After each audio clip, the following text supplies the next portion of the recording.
শিক্ষা ব্যৱস্থা আৰু ছাত্ৰ ছাত্ৰীৰ নৈতিকতাবোৰ কোনফালে গতি কৰিছে বাৰু? চৰকাৰী শিক্ষা বিকাশ হৈছে নে সঁচাকৈয়ে? ছাত্ৰ ছাত্ৰীয়ে ভাল শিক্ষা লাভ কৰিছে বুলি চৰকাৰী মহলে প্ৰচাৰ চলাইছে। কিন্তু নিজৰ সন্তানৰ দাবী আৰু আমনি লগতে নৈতিক আচৰণবোৰ বিপদগ্ৰস্ত হৈছে কিয়? কোটি কোটি টকা শিক্ষা বিকাশৰ নাম খৰচ কৰাৰ পিছত নৈতিক শিক্ষা সমস্যা কিয় হৈছে? চৰকাৰী স্কুলত ছাত্ৰ ছাত্ৰী কম হোৱাৰ পিছত বিদ্যালয়বোৰ বন্ধ হোৱাৰ পিছত সেই বিদ্যালয়বোৰত নতুন চামে আড্ডা কৰি মোবাইল সোৱাদ লোৱা পৰিৱেশ কিয় সৃষ্টি হৈছে? তাৰ অনুভৱ গাঁৱৰ সৰল অভিভাৱকসকলে কেনেকৈ দাঙি ধৰিছে বাৰু? মই সেইটোৱে কৈছোঁ, আজি এতিয়া ল'ৰাবিলাকে বেলেগক দেখা পাই পিনি যে মোক আজি বুলেট লাগিবই, আজি মোক গাড়ী লাগিবই, য'ৰ পৰাই নহ'লক আনি দিবই লাগিব। এই চিটুৱেশ্যনটো কেলৈ হৈছে? ইয়াৰ মেইন কথাটো হৈছে সেই ল'ৰাজনে মোক সি নাভাবে, নিজৰ মা দেউতাক বুলি নাভাবে। মানে ভবা হ'লে সি নিশ্চয় বুজি পালে যে কেনেকৈ দিব, ক'ৰ পৰা দিব। আমি সেইখিনি তাক আমি নিজৰ ল'ৰাটোক আমি আজিলৈকে দেখাবই পৰা নাই।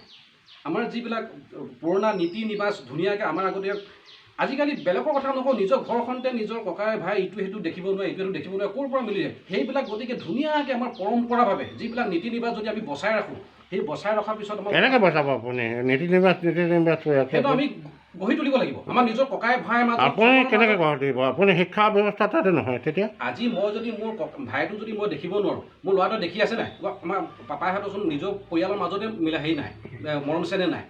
এইবিলাক বস্তু আমি মৰম চেনেহটো গঢ়ি তুলিব লাগিব। নিজৰ পৰিয়ালৰ মাজত, নিজৰ গাঁওখনৰ মাজত আমি সদায় মৰম চেনেহ আমি দেখাব লাগিব, তেতিয়াহে বিশ্বাস কৰিব মোৰ ল'ৰাত।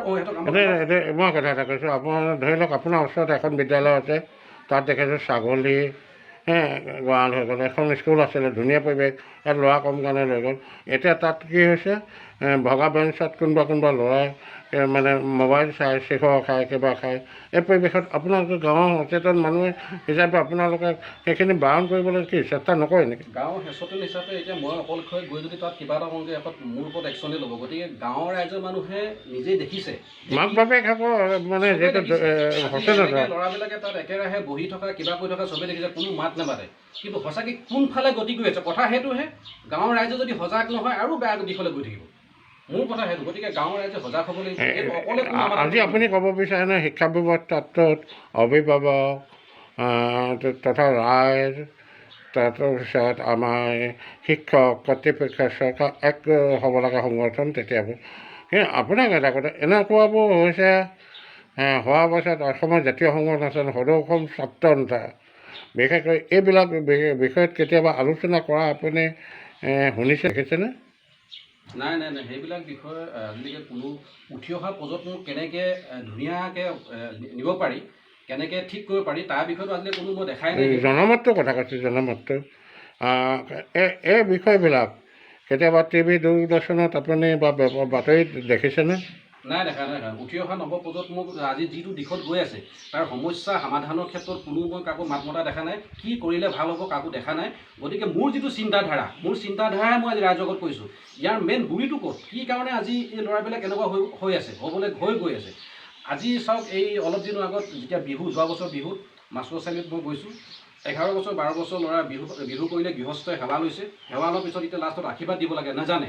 আশীৰ্বাদ দিব নাজানে, এই মায়াবিনী গানটো গাইছে।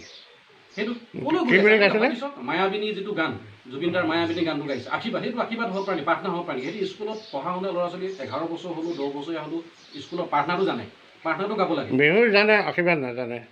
বিহু গাব জানিছে, এতিয়া লাষ্টত আশীৰ্বাদ দিব নাজানে, প্ৰাৰ্থনা গাব নাজানে, মায়াবিনী গানটো গাইছে। ভাবি চাওক ক'লৈ গৈ আছে, আমাৰ সমাজ ব্যৱস্থাটো ক'লৈ গৈ আছে বাৰু। ঠিক আছে, ধন্যবাদ।